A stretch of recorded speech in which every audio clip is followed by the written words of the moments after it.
de la Reserva Federal. Hoy, reunión decisiva de la Fed, la reunión de la que podría ser su última subida de tipos y donde podría avanzar la pausa, la esperada pausa, quizá para el próximo encuentro, para el de junio. Y todo eso se da solo 2 días después de que hayamos visto otra de las mayores caídas bancarias de la historia de Estados Unidos, la de First Republic Bank, del que veníamos hablando ya desde hace mucho aquí en Negocios Televisión como el banco que podía ser el siguiente también en la lista. Ahora se dice que es PacWest, pero antes de él pues estaba First Republic. Pero hace muchos días que no tenemos programa aquí en Negocios Televisión y hace falta analizar en detalle esta operación de compra cuanto menos curiosa, más que nada porque ya les hemos dicho muchas veces lo sospechosamente cerca que había estado JP Morgan de First Republic Bank desde que se empezó a oler su fracaso, desde que se empezaba a hablar de First Republic como el siguiente banco en la lista para caer. Porque ya el día 12 de marzo, vamos a intentar hacer un orden cronológico de las cuestiones que relacionan a JP Morgan y a First Republic, ya el día 12 de marzo, solo 3 días después de la caída de Silicon Valley Bank, JP Morgan se unió a la propia Fed para inyectar 70.000 millones en First Republic Bank. Solo 4 días después, el 16 de marzo, 11 grandes bancos de Wall Street inyectaban 30.000 millones en los depósitos de First Republic Bank. Y adivinen quién estaba entre los 4 bancos que más dinero habían puesto en esa inyección. JP Morgan, que había metido 5.000 millones en los depósitos de First Republic. Y ahora de repente, cuando vuelve el miedo sobre este banco regional de Wall Street, la FEDIC, la Corporación de Seguros de Depósitos de Estados Unidos, decide quedárselo, absorbiendo unas pérdidas de 13.000 millones de dólares. Y ante el interés de JP Morgan, acaba vendiéndoselo y así se evita esos números rojos. Estados Unidos sale ganando al final, por lo menos todo lo que tiene que ver con los reguladores o los que están un poquito lejos de todo lo que tiene que ver con lo más privado, ¿no? Los bancos con nombres propios. Pero lo que probablemente no sabían ustedes es que en esa transacción hay algo que huele raro cuanto menos.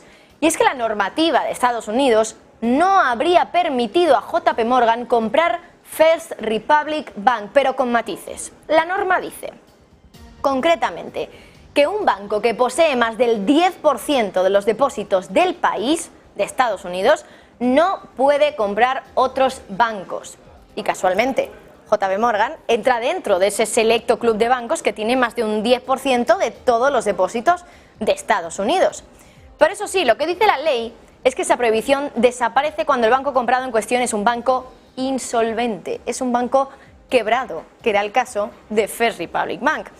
Claro, hasta cierto punto se puede entender que por lo tanto hayan hecho esta excepción que está contemplada en la normativa con JP Morgan, pero ¿por qué no permitieron que fuera otro banco que no tuviera más del 10% de los depósitos del país el que comprara First Republic Bank? ¿Por qué tuvo que ser el mayor banco de Wall Street el que comprara otro banco más?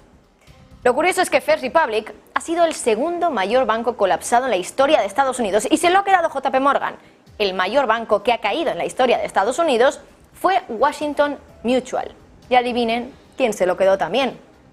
JP Morgan se ha quedado el primer banco más grande que ha colapsado en Estados Unidos y el segundo. Es decir, parece que, pues es una especie de come bancos, como decía también hoy nuestro compañero José Antonio Binder. Claro que a JP Morgan le ha venido muy bien quedarse con casi todos los activos de First Republic Bank por unos pocos miles de millones, 10.000 más o menos, que claro, para un banco que tiene en activos 3 billones de dólares, pues 10.000 millones es prácticamente poquito, calderilla podríamos decir. Y es que dice JP Morgan que cada año esta adquisición de First Republic Bank le va a proporcionar 500 millones de dólares de beneficio.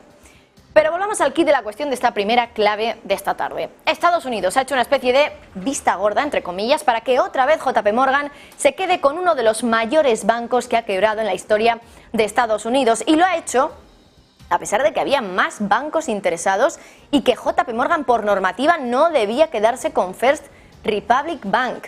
Es cierto que la norma contempla la excepción de que el banco sea insolvente, sí, pero ¿por qué no se lo quedó un banco más pequeño que JP Morgan? ¿Qué más reglas se van a saltar en Estados Unidos en esta crisis bancaria?